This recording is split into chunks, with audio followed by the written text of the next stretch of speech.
Can you define that in your experience, what born again means? I think I had mentioned earlier that, I was carrying all this weight and responsibility unjustly, right? And concerns, not only for where I am for my girls and their future and what's all this going to mean. And to come to the realization that no matter who you are, you're never going to be strong enough or big enough to solve all those issues, right? You're listening to the Red Couch Rebels, a safe, comfy space for vulnerability and self-growth. I'm Jenny. And I'm Erin. We are seekers and self-advocates. Yeah, we're not your doctors. Or your therapists. No, we're just fellow seekers on our own journeys of self-discovery. Explore your inner rebel with us. Let's sink in.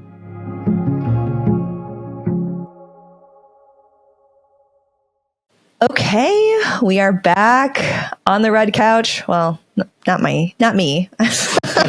I'm on a green one, but back with Scott and Erin and myself. Scott is Erin's brother, and we had a fantastic conversation in the last episode, and we're going to pick it up with some of what you started to talk about, but a bit about the last year. Hashtag, what was it? Best year, 2024? Yeah. 2024, best year ever. Yeah. And a bit about your spiritual journey and just what you're learning and growing and observing around that. Do you want to share your story back at Christmas? Or do you want to share the experience? Yeah, for sure. And this is something, I like being me. I like I'm okay with me, and kind of that concept that I think for a lot of my life, I really wanted everyone to like me. And I kind of ran my life through that lens to say, like, how will other people look at this? And maybe I think as you get older, you get more comfortable with yourself. And becoming even more comfortable with myself this year has allowed me to just be out there, right? I think in today's society, I was not religious at all. And to be able to have I'll say I was saved, Jesus saved me. And I had heard born again, right? Mm-hmm. Like, what is that? I never understood that. And literally I was born again, and I got connected to a church that, I look at the Pastor Gary, who's a great leader. And I ended up in a community of people that thought a lot of the same things I thought. And where I'd been feeling like, I'm just a few people think like I think on things. And all of a sudden there's thousands of people that are, same values that I have, and being connected to that. And that's only grown since that first time I went to church there. And I haven't really even delved into the community there much at all, because I've been more driving into what it means for me, over the last 6-7 months that it's been. But can you define that in your experience, what born again means? Like, I think there are people that have either had their own experience of that, or they only know it on the outside of seeing other people who have said they're born again. How would you define it for your experience? I think I had mentioned earlier that, I was carrying all this weight and responsibility unjustly, right? And concerns, not only for where I am for my girls and their future and what's all this going to mean. And to come to the realization that no matter who you are, you're never going to be strong enough or big enough to solve all those issues, right? And you can try as hard as you want, but you're not going to. There was a phrase you used earlier, work it out, work it through. In episode 1, he just said it, and I was like, I got to remember this and talk to him about it. You're going to work it out, work through it. Yeah. And you're not going to, so you're saying like in these bigger system world problems, you're not going to be able to solve that. I can't impact on a broader scale. And I know every person matters, every vote matters, but I need to see the end result of the impact. That's where I take a lot of pride in that, and being able to see the direct impact on things. And where can I see that? It's got to start at home, right? It's got to start with my family. It's got to start with how I show up as a dad for my girls, how I show up as a husband. Do I listen enough? Do I talk too much? Right? Yes and yes on both of those. So trying to understand that. But like for me, the experience really was one where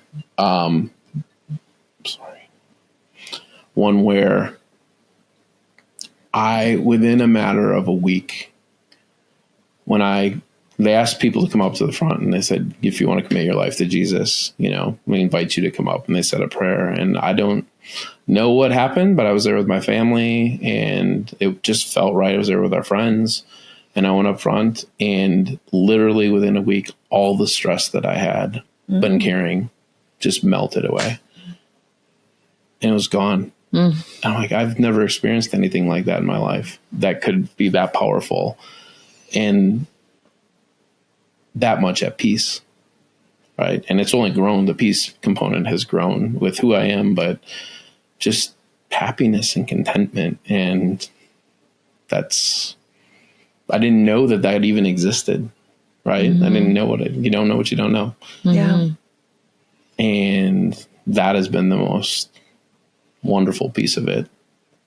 And I'm excited for where it's going to continue to go. And doors have opened for me left and right, whether it be in my personal life and relationships that I'm rekindling, or work, clients that are just new clients that are just coming out of the blue. I'm like, where did this even come from? Like, it's just, I step back and it's just kind of surreal to see how all these things are happening. And, even within my business, we've achieved success.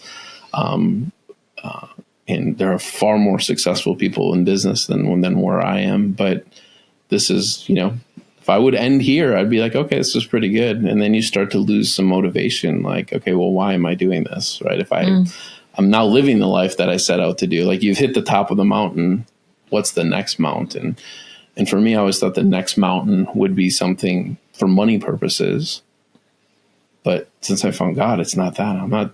I don't want to do it for me anymore. I want to do it for him. Like there's a few books that I read that were really impactful that made me think about it differently and why we're here. Joe Gibbs had written a book. He actually came and talked at our church, and just to hear like a super successful coach for the, Washington Redskins and won Super Bowls and the whole journey and how he did it with faith and how he didn't always have faith. I'm like, man, that's my life, right? He ran the same like mindset over the course of his life, and how, accepting God into his life and really putting God first, had really helped him through a lot of challenging parts of his life. That really connected with me. A few other books, but yeah, I'll ramble on. My team will tell you, as I spend a lot of time with my team. Like I like to go and go and go, and that's what's cool. You openly welcome that, because we do our talks, every couple of weeks, and we started even within my sisters, right? We started, we watched this series, The Chosen, and we watched a couple episodes, and we're doing Chosen chats together. So we watch a couple episodes and then we share. And the story behind that is interesting, because you had watched it. And then he wanted to like discuss it with people. So he was like kind of looking for people to discuss it with. And he wasn't sure what I believed at the time. So it opened up some conversations for us. And I don't call myself a Christian, but I do respect Christians in general. And I told him, well, I'm a huge JC fan. Of course, I'm a huge JC fan. And he kind of laughed about it. So like after we had discussions, and that for me, God is love and connection. That's what he referenced in part 1, was that's how I define God as love and connection. The devil would be disconnection and hatred. And that's as simple and as far as I want to go with it. But I love exploring, with curiosity. With other people. So he asked if I would be willing to watch it with him and discuss it. And then my sister got invited in. Was she reading? She started reading Old Testament. I'm like, well, I can't go there. I won't go Old Testament, but I'll definitely talk to JC. So those conversations are really important to me. They became very like with the weeks we don't have them, I miss them, you know, and I miss the connection with you guys. And we discuss the episodes and the parts that touched us and the parts that we have questions about. How it reflects back on our family. And I've learned more about you and Sarah than, in those 6 months than I've known probably over the last 20 years. Right. Oh, it's yeah. just, for sure. Yeah. Just kind of, how have you grown? How have you experienced this? That's been really cool. And then my wife has joined in too. Yep. So, Yep. And Christy's there too. Who's she in the characters? Well, there's an episode where Jesus is teaching the children and Christy picked out one as me. Abigail was me. And who was Joshua the Brave? I think Christy claims to Joshua the Brave because he has a harder time coming forward to speak or whatever. So it's been really fun and really connecting. And we have very different lenses that we're looking through, but we're trying to find where is it similar and how can we help each other grow in this and learn from this and ultimately wind up being more connected to one another has always been my goal. I think that's that spirit of going in, like when I don't carry any judgment on it one way or the other, nor do you or Sarah on that. And so it's a safe zone to be able to just throw things. Hey, what do you think about this? What do you think about this? Like, I've never talked to anybody about this. Like, oh yeah, I've thought about that a lot. Really? Okay. Tell me where your journey's brought you on that side. Yeah. That's been really cool. And then sometimes I send them group texts and I don't hear anything back. It's just like crickets. We're trying to understand what she's saying because she's such a deep thinker. No, they need an Aaron translator is what it is. Yeah, exactly. But that's all part of reconnecting, though, is to learn each other's language. And you have to slow down to do that. You do. You know, like when you say born again, a listener might have these preconceived notions of that. And that's why I wanted you to define it, because I'm wanting the listener to hear your experience of it. Because I went through the saved experience in a Pentecostal church when I was young, but I've had spiritual experiences outside of that. It wasn't even in a church. And it felt so similar. And what I'm hoping is that the listener, if they had these spiritual experiences, can connect that to your experience too. Well, I said subsequently in the last couple months ago, I got baptized again. And then going through that experience, they talked about, like the born again is like you dying on the cross with Jesus. Right. And that's when it was described that way. I'm like, your old self dies and you have your new self that's born. And that's how I feel. And that's I noticed it in you right away. Like, you didn't even tell me what had happened. And I'm like, Scott, you're different. And he's like, how do you know? What are you saying? Like, nobody said that to me. And you're like, wow, you actually see that in me. And it's like, yeah, you're showing up differently. Like, and it takes a while for people to acknowledge that or be able to see it, because their story, like we talked about before, their story about who you've been is so solidified in their minds that when you start showing up differently, it's like, it doesn't even register in their brains that you're not who you were. Right. And to like, now you've had more people noticing, like I have, and that's been really cool, because I don't want to say I'm working on it, because I don't feel like it's work. Right. But it's continued growth, and to have others recognize that change is really cool. Like one of my daughters, Kylie, recognized, she mentioned it. Like, that's very impactful for me because I want to be that change for my family, and I want to lead them and be strong and still be all those things. But how do I blend that with these other aspects of life and spirituality and people that, I had an experience a couple of weeks ago with, we were at the lake with another, one of our very close families, and they had friends that I had met a couple of times, and she was a very feeling person. And she's like, it feels different. Your energy feels different. I'm like, you've been with me for an hour. How can you even recognize? We said 4 words to each other. She's like, you just feel different. And so like, that's how I feel. I feel different. But I have a question. Do you think that you are someone different, or do you feel like you're actually being who you've always been? Do you feel, does that make sense? It's a great question. That's a great question. That goes back to one of the core values that my firm sat down recently and worked through that to say, what are the core values for our company? And authenticity, authentic, like self. And part of that is being comfortable enough with yourself you can just be like, take it or leave it. Me, like, I am who I am, right? And that's very freeing on that side. So I think, to answer your question directly, I think it's the latter. I think it's more that I'm being able to be who I really have been. Mm-hmm. Like, there was a speaker, I was just at a conference a week ago, and they were talking about describing somebody and they talked about like a toasted marshmallow, and that somebody said he's like a toasted marshmallow, crispy on the outside but warm and gooey on the inside.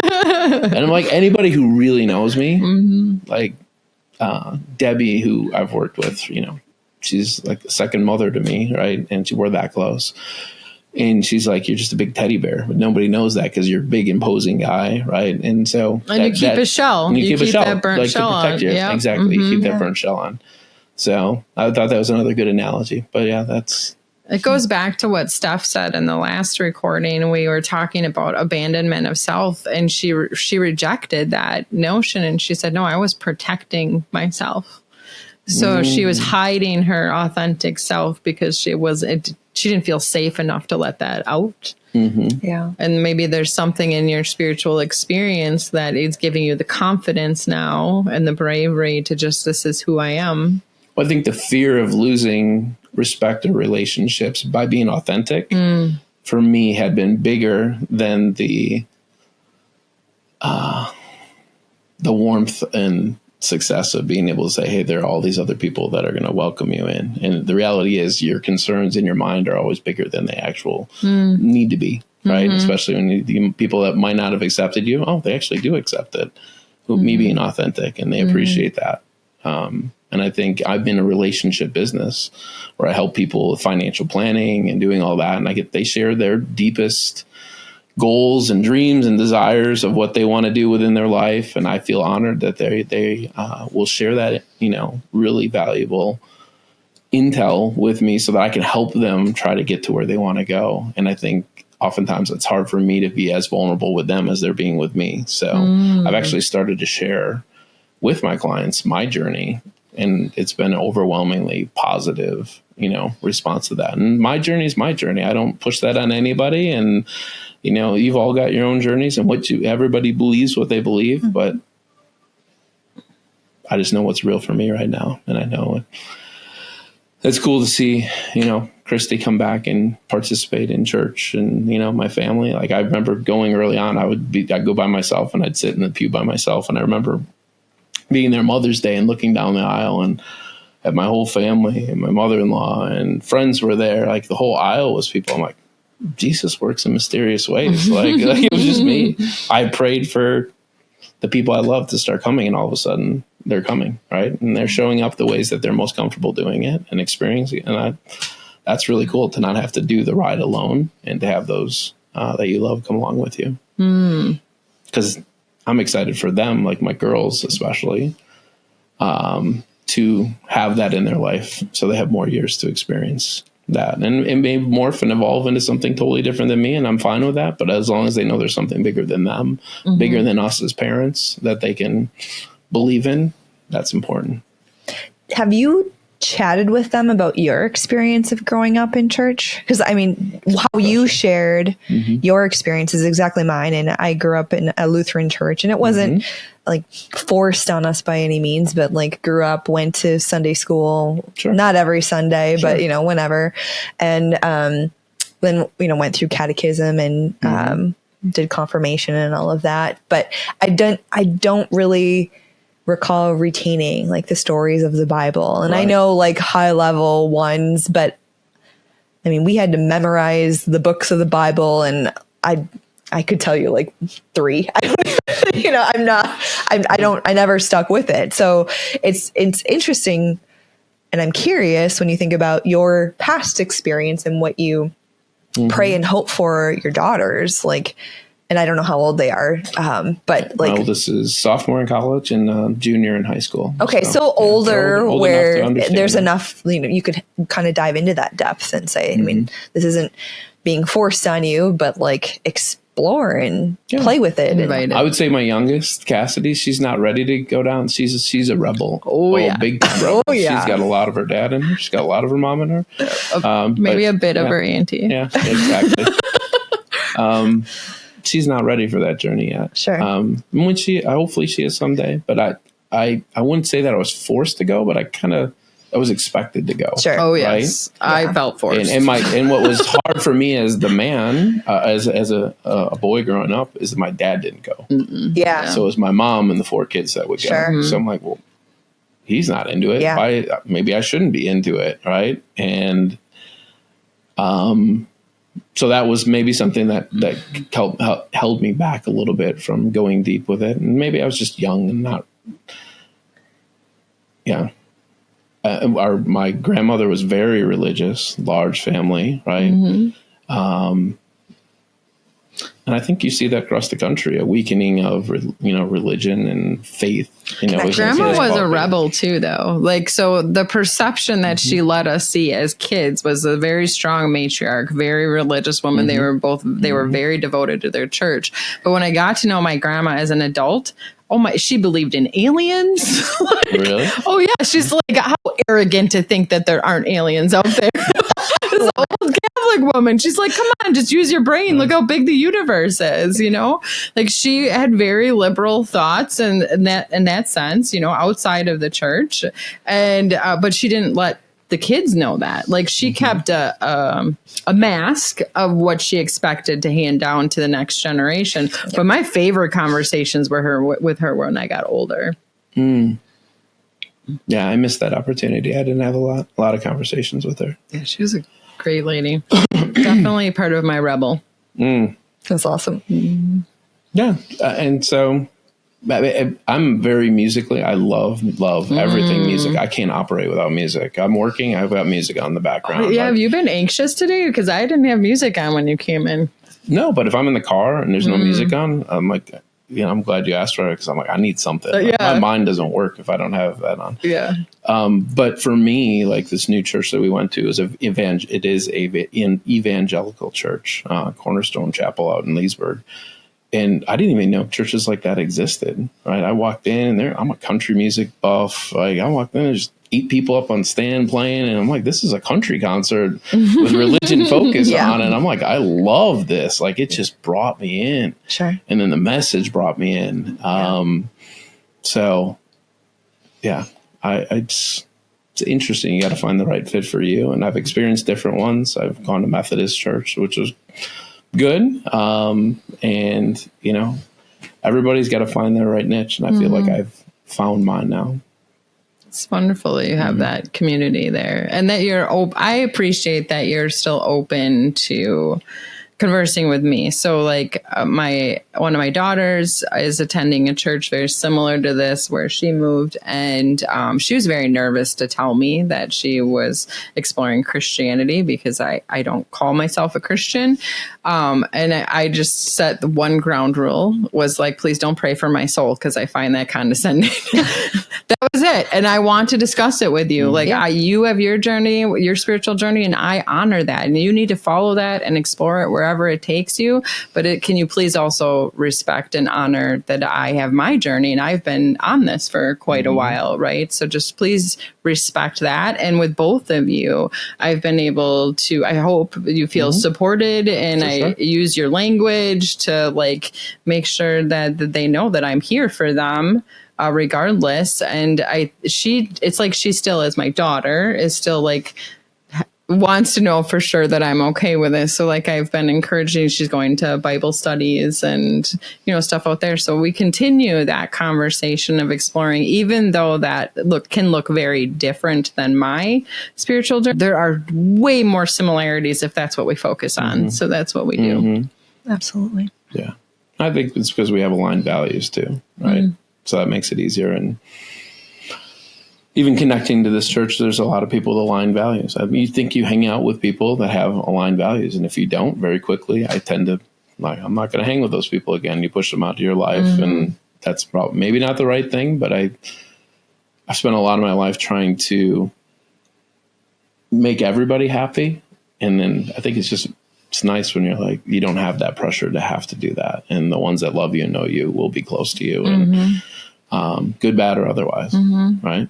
But It's how you find your genuine tribe. If you're not authentic and showing who you truly are, you can't find your people because they won't get to recognize you. How does this blend now? Can we wrap the story here into your evolution of your company, and you're making big waves in your company, your leadership style? Let's wrap that in now. Do you think that was a catalyst for some of the changes you're making in your business? Absolutely. Yeah. I had built a business with my team, which was a team of 3 before that. That was very comfortable, and I think everybody on the team was happy, and it was a very warm family type feel, and it still is, and I still want it to continue to be moving forward. But we've since merged in another gentleman and his team into our firm. And then, through this, as I've reflected on why the motivation, right? I'm not doing it for money anymore, but I feel like we as a team have the ability to impact a lot of lives and to help people, financial stuff. It's for me, it's not about the money. It's just about how do we help you get to where the more people we can help get to where they want to go, the more successful we'll be, the happier we'll be, the more deep relationships I think we'll have with people. And what is it? Maslow's hierarchy of needs, right? Like once your needs are met, then you can really, and so I feel like in many ways, a lot of my needs had been met, and being able to find something to do it for God, right? Like if I have a skill and the ability to hopefully lead others and help them become the best versions of themselves, whether they be on my team or clients that we work with, that's a gift, and I don't want to waste that gift. So I want to be able to use that in a way that makes people feel good to be connected with us as an organization. And, it's a blessing to do something. Like for me, it doesn't feel like work, right? Because if you get to do that your whole life, that's what a cool thing. So from a leadership standpoint and a visionary standpoint, I've kind of gone to, hey, I could stay a 3 or 4 person team for the next, 10, 15 years that I do this, or we can try to impact more lives and really be something that's going to be around for the next 150 years, right? Not just something that's here for one generation. And I love the people on my team, right? Just they're part of my second family, right? And I spend probably more time with them than I spend with my own family. And so how can I help each of them achieve their goals and their vision for where they want to go, and see them be able to buy their first house and get married and have kids and be able to do those things is way more rewarding for me than for me to be able to go buy something or do something, right? And to hopefully be a mentor to some of those people on the team in a way that others have mentored me, right? And a way to give back and help them. And a lot of my team members may not, I've been blessed with the ability to think big because I've hung out with people that think big, and they've challenged me to do that. So I want to challenge not the people on my team to think big, but then also to challenge my clients to think big, right? Helping them be the best that they can be and live the type of life they want. And then the really cool thing is, like, being in the finance world, I work with a lot of people that are all different life stages, right? So they're either starting, mostly now they're people are maybe 40 to 65 that are working towards the retirement, and they have this thought of what it's going to be. But then I have a lot of retirees that I work with. So I see that people spend their whole life saving for what's going to be in the future. And then they get to the future and they don't slow down and actually use that money to live life, right? And so when I started in planning, I always thought, because I didn't suspect that we would have financial legacy within our family. So I went into it assuming that everybody wanted to have legacy. I'm going to leave my kids a lot of money. Well, love my girls to death, but I don't need to leave them a lot of money, right? I think it's better to teach them how to work and have the right values and everything else. And if they have money to create opportunity to start a business or whatever, great, right? That definitely could help them. But I'm finding people have a hard time like spending money when they retire. I'm like, so I get to empower them to, no, it's okay. Go on that trip. You have your health now. Go do these things, right? And How much that's really cool. Like how the relationship is. Like they look at you as the advisor from a financial, but more as a coach. I think. I was getting that too. That it's okay. Like you've worked hard and for you're that. Gonna be good. Yeah. How much of Dad's experience played into that? My dad got sick right after he retired. So he, worked those 43 years and he was counting down the days until he could retire. And within the first year, he got sick and declined. I mean, in the grand scheme of things, he declined very quickly and then passed in 2021. So he didn't really ever get to enjoy the retirement that he was saving for and working towards. Do you think that played into For sure. That absolutely plays into it. And I've had a number of other people that I know that have had the same experience, or they worked so hard to get to retirement. I call it financial freedom day, right? You choose to work because you want to work, not because you have to work. Yeah. I've seen people that didn't have the health, and they shared with me that they regretted not going to do things. So how do you have a healthy blend of living for today and, planning for tomorrow at the same time? But no, I'm a numbers geek, so I can do the numbers side, but then the relationship part is way more. It's much more fulfilling for me than even the numbers or the investments, and our team can do all those things. And then the guiding the next generation, just like my girls. Like I coached my girls growing up, soccer and other things, until it got way over my head, and I couldn't deal with any of that. Right, and now. You see lots of leaders. And so I hope that I can be the type of leader that my kids look up to and say, yeah, hey, and they're that much better off because of how I am. And they'll be great leaders in their own mind and their own rights as well. Do you think you watched the episodes with Jenny? We had talked about that a little bit, and she had talked about the circle style leadership. And I offered the language some other people use between masculine and feminine style leadership. Do you feel that you built the business with more masculine energy?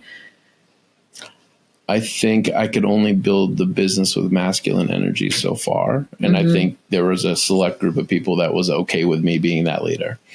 Okay. Like my closest people that have been around with me for 10, because they knew I was the crispy marshmallow, right? And they were okay with that, right? And they knew who I was, and because they knew me that way, I think they accepted my masculine style of leadership on that, despite everything else. Because they believed in you. They believed in me. But as the team has grown, they believed in me, and so I think that's changed now.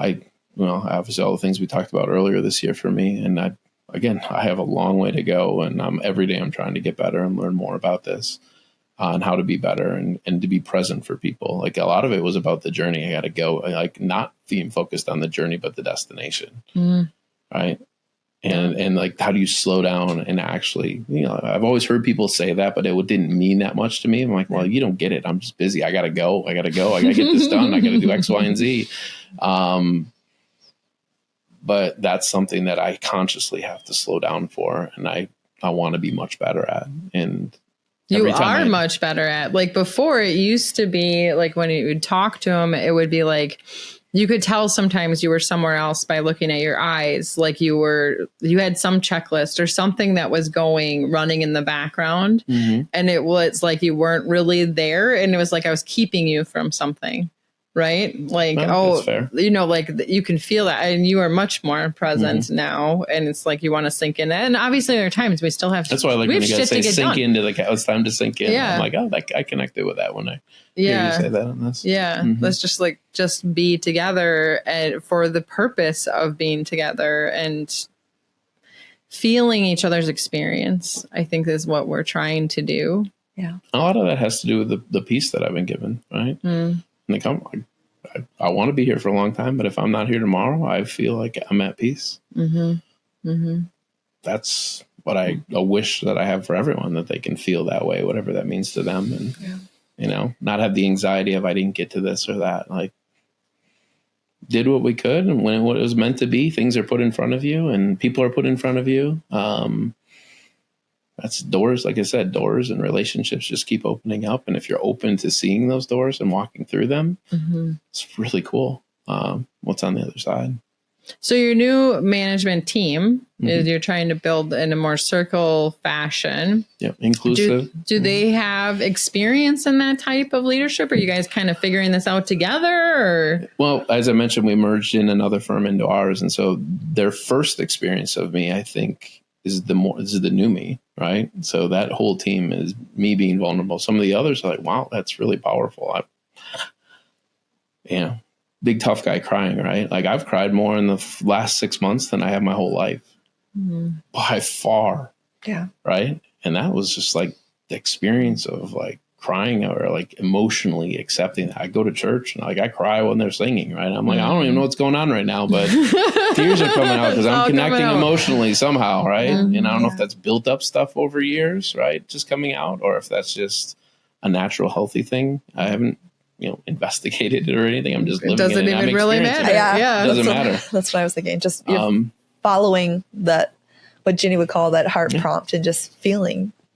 But I've found in sharing like this journey, some people want to be quiet about it and keep their faith quiet. And for me, I'm just like, no, I love this. I want everybody to have this, right? Like whatever it is for them, that experience. Why wouldn't I want to share that? Right. And I'm more of a boisterous type personality and like that type of thing. So, but again, I don't want to push it on people. And my wife, I would say, is the opposite, right? She's much more I would say introverted, but just she keeps things close to the vest.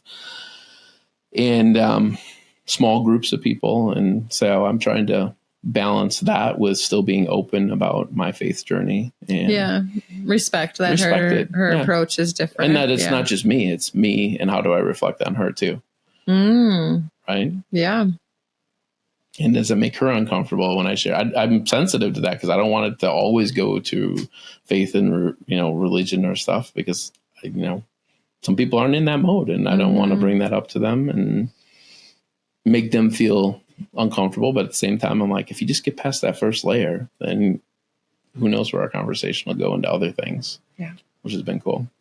Well, and I think that what you're talking about, the onion layer, isn't always about religion or even faith or even spirituality. It's about the presence that you're bringing to show up and fully see and experience them. I think that like when we talk love and connection and God and that heart to heart connection, it's the experience of spirituality rather than talking about spirituality. Yeah. So like we had a team meeting, after the merger and everything. And I think I cried during that meeting. I was vulnerable. I'm like, that was like the last thing I ever wanted to do. I never saw Dad cry. I didn't personally. So that was the leadership. The end. That was the leadership that I thought I had to be that way. And I don't know. To me, there's a lot of strength in being able to do that now. So I see it through a different lens. And I hope that other guys that are in a similar position as me and those experiences can realize that it's okay, or be supported in the way and have the support network I've had to feel comfortable to be able to do that. Because I think you're actually a stronger leader, and I feel more connected to my team members. I have multiple people come to me like, that was really cool that you were able to open up that way to us in front of a group of 12 people. Now the team was small, now we're up to 12, and we'll hopefully grow from to 40 or 50 people and keep the core values and continue to create opportunities for people to live their best version of their life. I know your history of like, there was definitely a boys don't cry mentality in our house growing up, and you were locker room talk, like you were in sports. So like that was really shut down then. The trending term is like toxic masculinity, which I will acknowledge that it can be a harmful term as well, where it's just, I commend you and the other men that have been willing to be brave enough to share this, because there is, I think my experience, I'm not a guy, but there must be some fear in that not being received well when your whole life you've been told that this is not okay. Right. You look down on how they're a wimp or whatever, right? And like, if that's how you define yourself as being strong and tough and can get through anything. But you built that life. You built your relationship with your wife, with your daughters, with your clients, or your business, your social network. But it wasn't a fulfilled life, right? What I didn't realize is it wasn't a complete life, right? It was success in part of it, but not the other part. And even my relationship with my wife now is better. We talk more. We don't fight as much, right? You know, doing that in front of the kids and the impact of that on the kids seeing that, and that's normal, right? And just how you have discussions instead of rather than shouting matches, right? On stuff like that. Do you think you could have sunk in and done that without the spiritual experience you had? I don't believe I would have. Maybe I would have got to it, but I don't know that I would have got there nearly as quickly.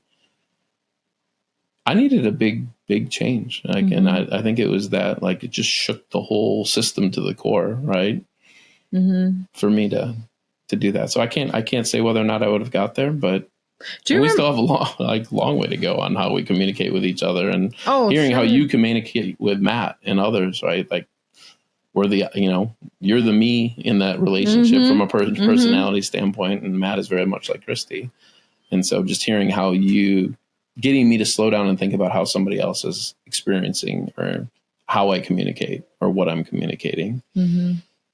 That's different. That's not a muscle they don't teach you how to do that in school. Right. Right. Oh, yeah. The nervous system talk. Yeah. We talked about that quite a bit about Scott and I are both activated. Matt and Christy are both shut down. This is a foreign language to me right now, whatever she's saying. So I appreciate even though I want to learn. I've tried to teach this to him, and we'll get there. We'll get there. Yeah. But it's about understanding our differences and what are her needs and what are your needs, and how do you set up a relationship where both of the needs are being seen and met. I want to talk about, there was this conversation that you and Christy and I had over winter, and we were talking about self-growth, and you're like, well, what have you gotten out of this? Like, you've put all this work into it. What have you gotten out of it? I'm like, how do you want me to summarize like 30 years of my life? All I can tell you is it's worth it. That's all I can tell you. What do you think now? It's very worth it. I mean, it's more meaningful than most anything else that you'll do. How would you, so it sounded like when you first moved to Virginia, you said you were in this culture of self-growth and just, you hadn't experienced that before. And now, I don't know, nearly 20 years later, maybe not quite. Yeah. It feels like you're in this new community that's obviously faith-based, spirituality-based. And then, is it a different kind of self-growth? Like, how would you distinguish? Obviously, there's a similar vein, I think, of, exploring and self-awareness, but like, what's different for you when you think back to then versus now, and the growth?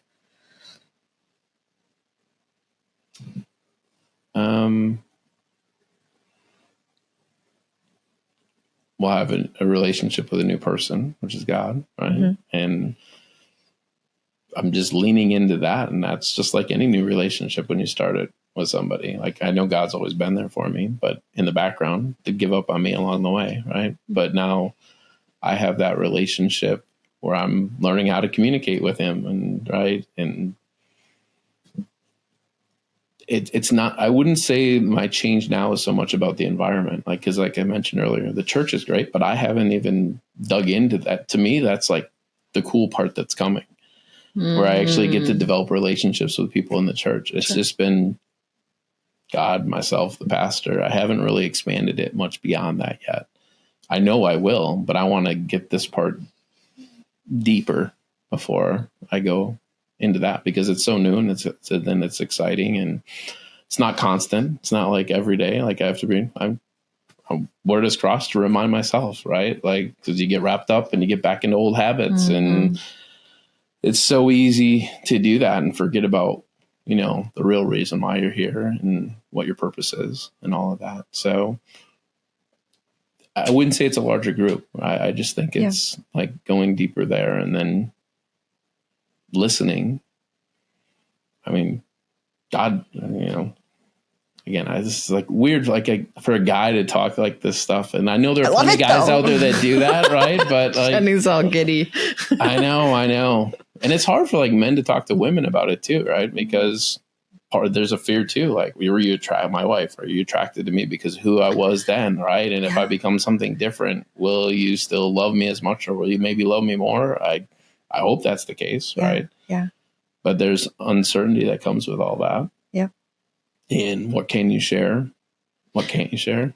But in your just because you're being vulnerable, this is what I get frustrated about. Just because you're vulnerable doesn't mean that you've lost your masculinity. You are still a driven person. You are still, you have masculine doesn't mean bad, right? So it's like you still But I hear it on the news, toxic masculine. That's why I'm saying right? that's not that's why I helpful. don't watch the news. Like we need masculine energy, or we would go nowhere. Like we all have it in us. We all need to use it.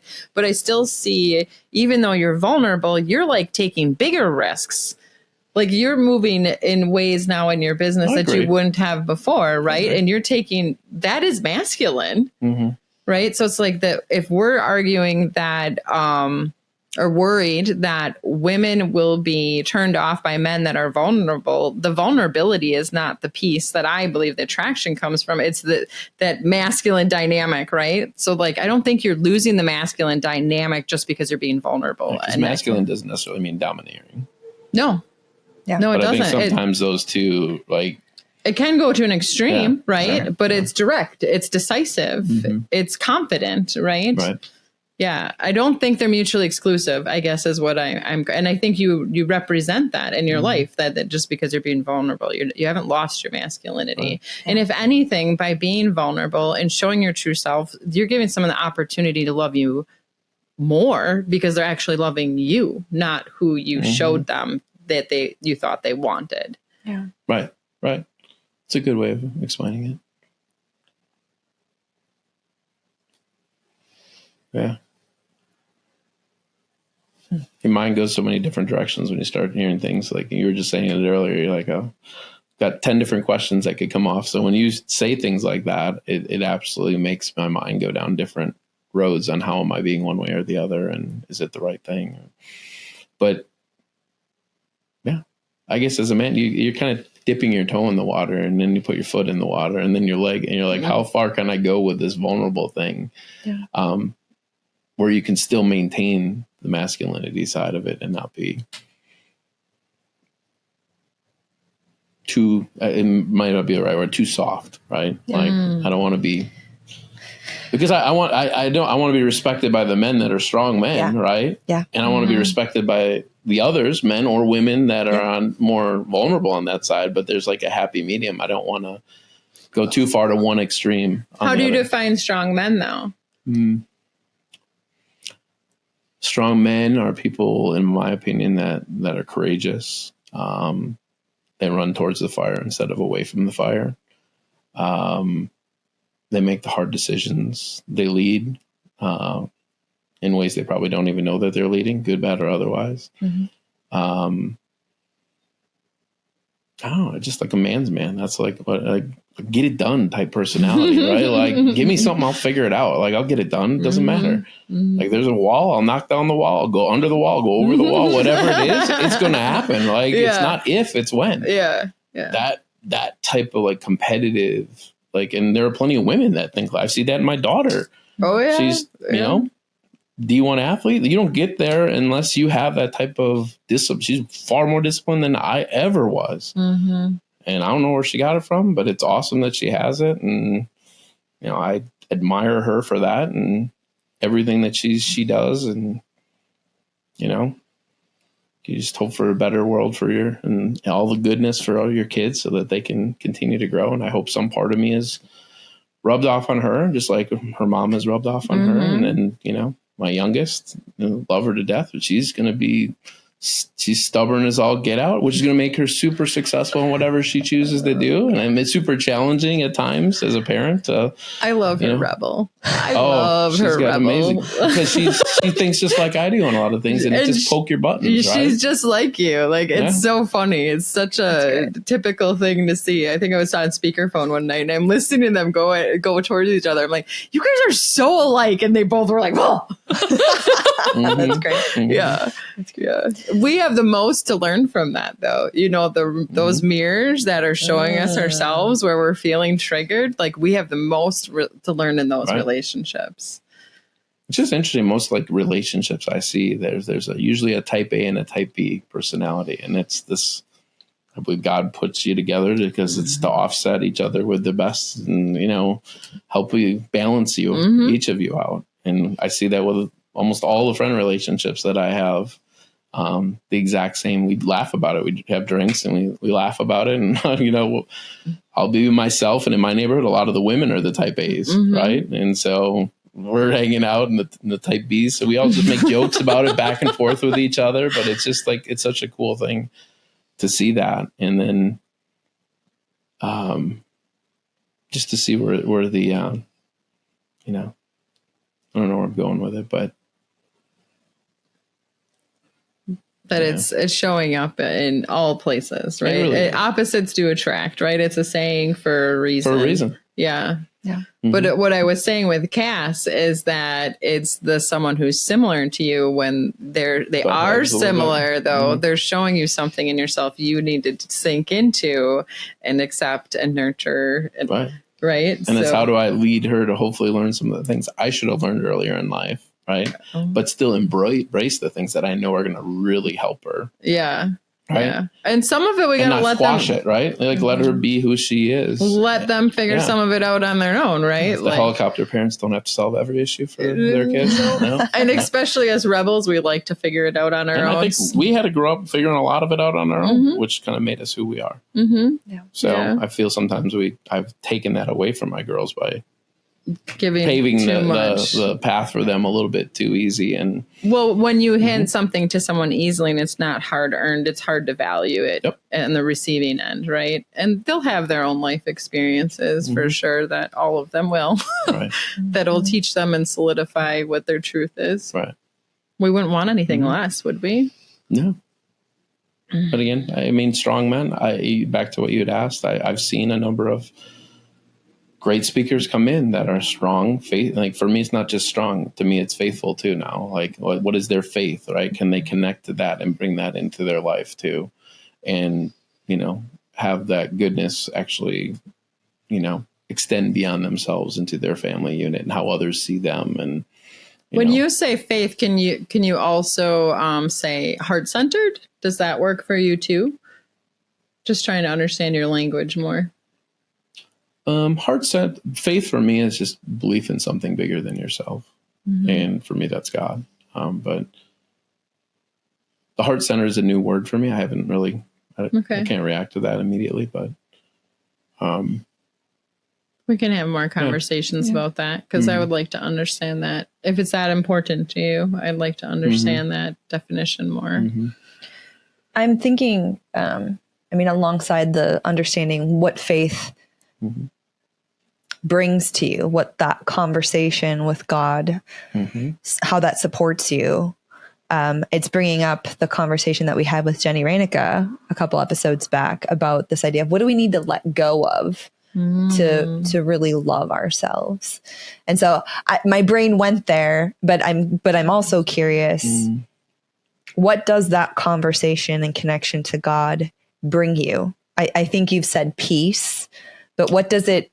I literally, and I hadn't prayed before. When I pray now, I literally have a physical tingling sensation going into my body. Like I'm a feeler, right? And that's, I cold plunge every other day, right? When I do, and I've got a picture of Jesus walking on water that I look at every day, and I say my prayers, and I didn't think it would be a physical thing that I would feel, and I literally feel that, and that's just I asked the Holy Spirit to enter me, and when you feel it happen within 10 seconds of that, and I was like, wow, there's something really cool to that, and again, I don't have there's the conversations that I have are not long, but I definitely feel like I'm being heard, and then I can hear God. But I'm just a baby on that side. So that I'm just excited to see where it's going to go and how much more I will learn and try to be, walk in JC's footsteps as much as you can, and just being a good person and helping others, and, the ability to give back to others, whether it be financially or of your time. I look forward to the time in my life where I'll have more time to give back. It's already way more now than when I was starting the business. But the financial part, I would be honest, I didn't give nearly as much as I wanted to or could have in the past. And clearly do not give to get, but like everything I've given, I've got back tenfold, like in not just monetarily and other things. And so that's something that Christy and I are working together to say, what does that look like for us? How can we have the most impact and things that are most meaningful to us, whether that be church or charities or, the homeless person that's on the corner of the street. I've had cool interactions with just stopping and helping somebody there and talking to him for 15 minutes. I'm like, man, first thing I said, Jesus told me somebody was going to stop by today to help me. You're my angel. Make me tear up. Oh. So, Yeah. But like, those are things I would have just walked by before. Yeah. Wouldn't have even been on your radar. Yeah. Not at all. It's reminding me of, is it the first or second episode where Jesus saves Mary Magdalene in Chosen? Second episode. It's a very powerful scene.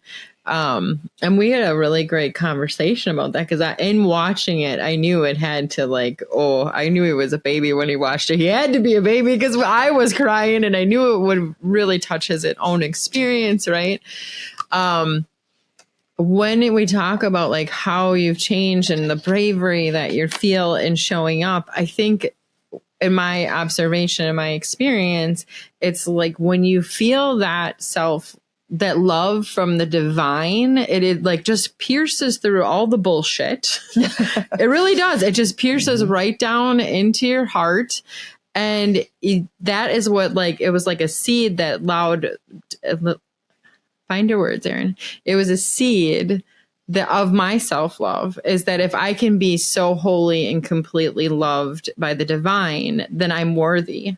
And then I can love that I'm worthy of my own love and that I deserve this. So that's where the confidence and bravery, and then the desire to see other people like the homeless guy in his worthiness, right? Like that's how I think it spreads.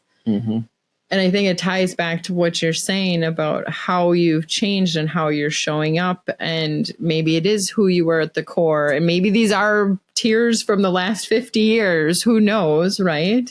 But you deserve that. You've always deserved that love and that acceptance. And you've always been worthy. Thank you for sharing that. She always puts things into such eloquent words that I don't know how she does it, but like it's meaningful, and I appreciate you saying that. And I aspire to have that ability to articulate, my feelings in the way that you do on that side. So that's really cool.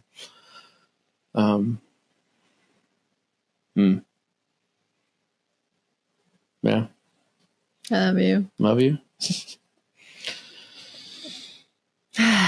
Feels good. It does, but again, for any guys that are watching out there on this, I'm assuming it's probably not easy for you either. And I just, based on all the friends that I have a lot of friends that, I think would have similar thoughts that I have in terms of being uncomfortable with doing certain things or saying certain things. I would just encourage you to dive into it, however it's most meaningful for you. And even if it's just dipping your toe in the water and seeing how it's going. Right now, I'm definitely a full submerge right now. Full plunge right up to the chin. Yeah. On the red couch on top of everything else. Well, exactly. Would you ask me to be on a podcast? I'm like, I've never been on a podcast. So I don't know what I'm going to bring to this. And, it's just a great conversation. I said to him, we want to showcase every guest we have on as a mirror for our guests to listen to and see their own story in, or learn someone who's completely different, right? Learn their story and feel their experience. That's how I'm hoping that we're growing connection between people, because if they can relate to your story, there's a Scott in their life that they now may be able to relate to a little bit more, right? And whatever facet that was drawn. So I guess I would have a question for the two of you. Oh, we've never been asked a question. So as men, what do you think would be, as men, if they were to open up more and do that? Just think about your spouses, maybe as an example. if they hadn't done that before, how does that feel like on the front end when they start? Like, is that a scary feeling? Like this person is totally changing, or like, is it just, oh, finally, like they're doing this? I'm just curious what it's like from the other side. You want to go first? Or you want me to Sure. I think when I was younger and I experienced it, it was just like, holy shit, like what's going on here, right? As I've gotten older and as we've grown in our relationship, and this year we'll be together 20 years. So Awesome. it's one of those things where I crave it. And I think, you know, listening to you talk and reflecting on it, like holding the mirror up for myself, I think, you know, the conversation about it. I mean, the conversations themselves where we're both being vulnerable or he's being vulnerable are important, but then the conversation about it, I think, you know, what felt, you know, okay for you there, what didn't feel okay. And like, even just like, I would love the conversation. Yeah, absolutely. Like, do you feel uncomfortable now? Right. Cause I've had it where, I've shared some things that were probably more and deeper and raw and real, where it's like, this is stuff from my childhood. Right. And I just hadn't opened up about that. And it's like, you know, the conversation was, well, what do you want? What do you want me to do with that? And it's like, I want to share. I just want to open up. Right. So I want to like to do things, right? Like how can I fix it? Absolutely. Right? That was the conversation. I don't need you to fix this. I don't need you to fix this. I just need you to listen. Exactly. Okay. But what do I do with that after I listen? I'm wired to do something with that. Yeah. And so I just said, I don't need anything to be fixed. I'm just sharing because I want to connect with you. So like, I want to mirror that back. I want to reciprocate that and say like, anything you want to talk about after. Like for me, that's just that further connection. And I think even the like, you saying that, like that created some instability and whatever we might be talking about. Maybe there's, you know, vulnerability in the finances or the relationship itself or whatever it might be. But like, if I'm feeling something, I want to feel like we can talk about that after too, and not have it mean anything about the relationship, but just talking about it feels good to me. And everybody's going to be different, right? But that's where I'm at. Awesome. Okay, so Matt is not he doesn't cry a lot. When Bodie was in the hospital when he was born and they were going to flight him out down to Milwaukee was probably the first time I really saw him weep. When his grandpa passed. So it doesn't happen often with him. When that happens, it's like something in me shifts. So it's really hard to describe though. It's not a bad thing. It's like when I see him step up with a need in this way, then I counterbalance him. And I see this not just when he's crying or, you know, when he's angry, it's like all of his emotions. It's like we're on this teeter-totter together and we're like balancing each other. I've talked to you about this before about how like when I'm stressed and overwhelmed, if I allow myself to soften and express that to him, instead of just fighting through and I'm going to figure this out, then in my softening, he gets to step up and lead because I'm saying I can't do it. Otherwise he figures I have it covered, right? Like you got this covered. So, and it goes both ways. We talk about our relationship on a regular basis. We tell our couples here, like if they're open to hearing advice, like our number one thing is normalize talking about your relationship, because Matt and I check in with each other regularly. Like we don't have a schedule, but it's just like, and how, like when I ask the question, like, and how are you doing this week? Like he knows that I really want him to be honest and like dig in and check in real quick so that we can make adjustments along the way instead of waiting till it's like we're meters apart from each other. So I guess you're right. I think there's a part of me that craves his vulnerability. But I don't need him to create tears that aren't there, you know, like it just being, I want him to feel safe enough that he can share with me in anything. So I think there's probably something to that when someone feels that they can be that open with you, that it's like, I've created something in our relationship, we've created something where you feel safe enough to do that. So like when you called me up that first time and you were vulnerable in sharing, I knew that there was a possibility for us to get closer because we had together created something where this conversation was even possible. Right. So I wasn't afraid of your tears or your distress. I was glad that we could go there together. Yeah.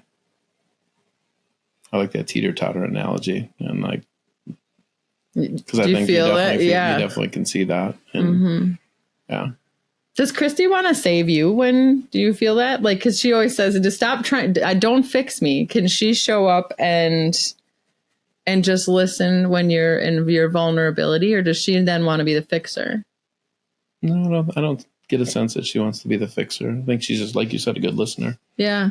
Right. Just taking it in, reflecting on it. Yeah. It is hard when you change and you feel like you're a different person to not have your spouse who you're closest with not already, like, a situation happens, right? I already know how they already think they know how you're going to react to it. Yeah. So to become that new person, well, let me show you how I'm going to react to it versus assuming it's tell me that I'm going to habit of, you know, how it's going to be. And so I think that's been an interesting thing we've been going through. And then, like, is it real? Like, is this one of your fads, right? Like, for so long I was searching for something, or you're going to do this, you got this phase, and then you're in the next project. Like, this isn't a fad. This isn't going anywhere, right? Like, because it's what I think I was searching for, like, you know, the peace and the other thing. And now I'm fine. I found that.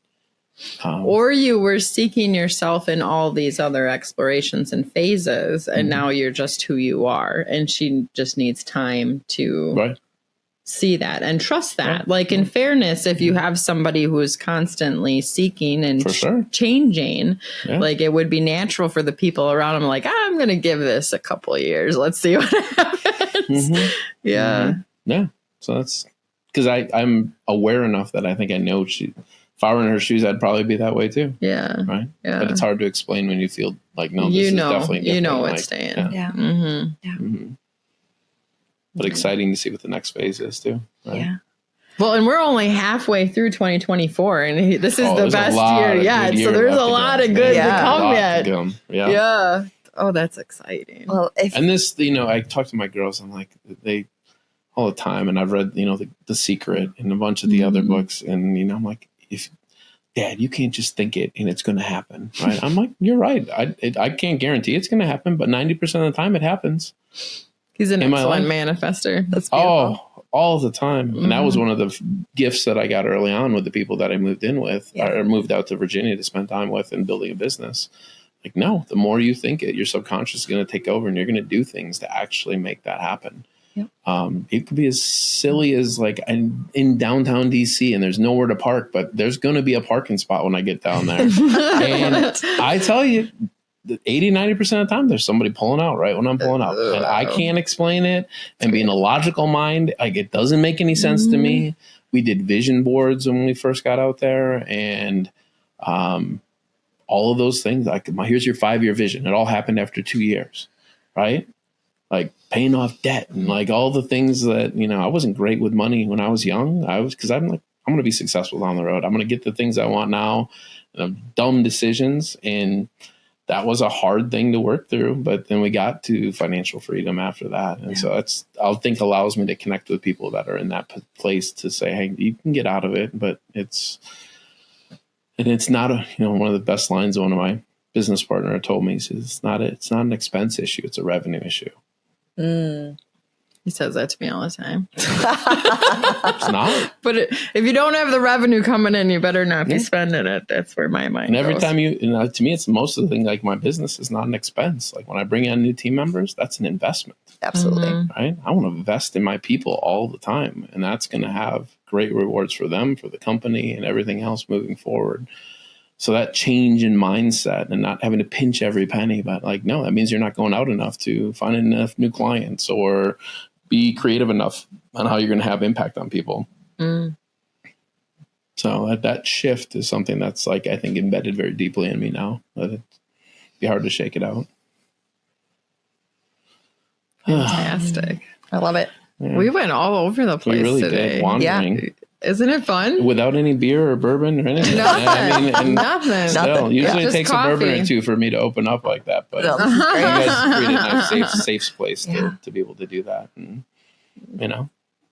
Well, I love getting to, I mean, this is the first time I've met first time Scott. we met this So morning. I just thank you for your sharing and your Absolutely. vulnerability and opening up. It's been wonderful to talk with you, connect with you, but also to witness the two siblings on the couch together as well. And thank you for the opportunity. It's just nice to be able to connect with you in a different way, in a different forum. Yeah. Right? Yeah. I'm comfortable. I thought I'd be anxious and nervous about it, but no, it's Good. comfortable. See, future podcast guests, don't worry. Exactly. thank you so much for joining us on the Red Couch. We would love if you would head on over and subscribe to the podcast and leave us a review. It helps us tremendously as we rebel against the status quo of disconnection. We need you. We appreciate you. You can also head on over to our website, redcouchrebels.com, to send us a note and explore your inner rebel with us on our online network. We'd love to see you there.